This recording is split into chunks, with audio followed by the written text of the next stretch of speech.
You're listening to financialradio.co.uk. My name's Giles McMullen, chatting to Bill Rook from Redmayne Bentley.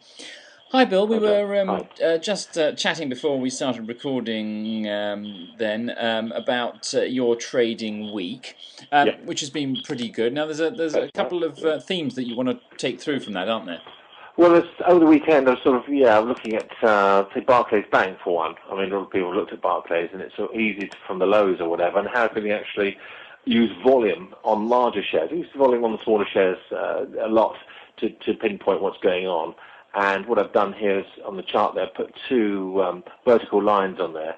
One back in 28th of June '07. That's where basically I've got two on the VFI, which is like a cumulative volume total going through. We can actually see net selling coming in, which is sort of compounded by the moving averages turning over, which is as useful for trading purposes. Yes, it is up to a point, and you'd have gone out sort of about July time, '07, at about £7, £687, and we'll be looking to go back in on the 13th of May this year at about 270. Now, what this doesn't do is get you in right at the bottom.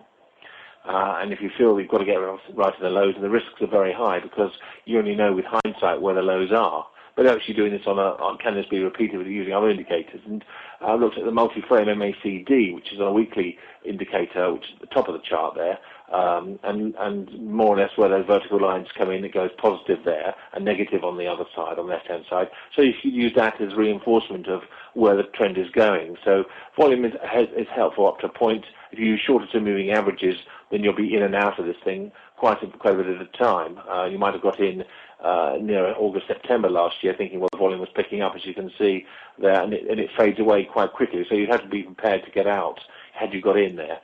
This seems to be the optimal point for trading longer term, and I don't think the problem is with the client perspective, or one's perspective, is that the longer term can become short and medium, the medium term can become very short, and the expectations change quite rapidly depending on the views that the individuals take.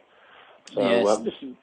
But this is an interesting case. The MACD longer term suggests the trend is intact on Barclays at the moment. There's no problem. The volume itself is still accumulating, although tailing off a bit. This is still a runner. Okay, Bill, thank you very much. Let's now look at one of your next picks. Let's start with MCB. McBride. McBride own label things for Tesco's, Waitrose and the like, where customers are cutting back and looking for buying own label products, which are cheaper than the branded products. And this is done well back in '07 there, 25% rise there, looking quite good. And I think again we're seeing this is the weekly chart, and the bottom band suggests when we're getting to overbought, and overbought is rather exciting on the system because it means to say that the price action is being supported by volume, and this is what the two things are showing, is the volume going into the share, pushing it. There's volume behind it. When there's green, there's volume behind it, and it's coupled with price action. So it's a rather exciting indicator. It doesn't happen on many 250 stocks, and it's happening here. It doesn't mean to say just because it's green it's going to go higher, because in that period of '07, it tailed back in June, July time, this one. So it's on the radar now for consideration. The weekly stochastic suggests that it's not overbought. It's certainly a good runner. You could have said then back in '07 that the stochastic went shooting up, suggesting it was not sustainable, and you'd have probably pulled out nearer the highs there. So this is a runner on the radar, ready to run. It's got good earnings and good forecasts, so we're happy with this one. So this one is certainly a runner at the moment too. Splendid. Okay, Bill. What would you like to look at next? Well, oil I was going to look at next. This is a big hoo-ha about oil falling back last week, 8% drop on oil because the inventories are rising. Also, we had a problem with the dollar going up, and the dollar being stronger is no good for any risky assets, and this was perceived to be a risky asset. And this fell back last week, a tumble last week. Are we surprised? Are we not? Well, the big surprise, the market went wrong. Again, looking at the MACD, which is such a useful indicator, it coincided with a 200-day on the chart.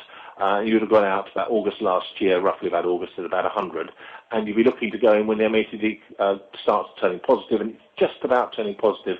But more importantly at the moment on the chart is it's the 200-day moving average, the exponential 200-day moving average, which is more sensitive to shorter-term movements, is sort of is providing an upward ceiling to the price of oil. So it hasn't actually broached that level, even though it has rallied substantially from the lower levels. It hasn't actually gone through that. So it'll be very interesting when oil breaks through 52. Currently, it's sort of it's sort of in between the 44, 45 level to 52. That's the trading range, and it's going to be in that range until it either breaks out or breaks down. If it breaks down, we go short, and if it breaks out, we go long. So it's between more positive than negative, perhaps, if the cycle of the economy picks up. But if a deflationary spell kicks in, this is going to go for a fall as well. So a fall with deflation. So each way at the moment, waiting for it to move. Okay, Bill, that's splendid. Yeah. Now, and finally, there's gas, Volga gas. Yeah, Volga gas, we like a minnow, don't we, to look at sometimes. Absolutely, yes. Yes. This one's made, and the smaller shares are making much more headway than the larger shares at the moment. So the smaller shares are in focus. And this one, again, using the red, green, and the black colouring at the bottom. Red means to say that we're not anywhere. Black means to say we're above the 20-week high. The green is with volume. So this is getting exciting with volume. The only caveat here is that we're moving to slightly overbought. So if this cools off a bit, we're looking to go back in again or waiting for the next break point. But this one is found enough gas probably to make it transformational. And this is very, very exciting potentially. So one to watch at the moment, this one. Okay, Bill, I think that's the lot. Thank you very much for joining us today. That's Bill Rook from Redmayne Bentley. Pleasure. Bill, that's great. Thank you.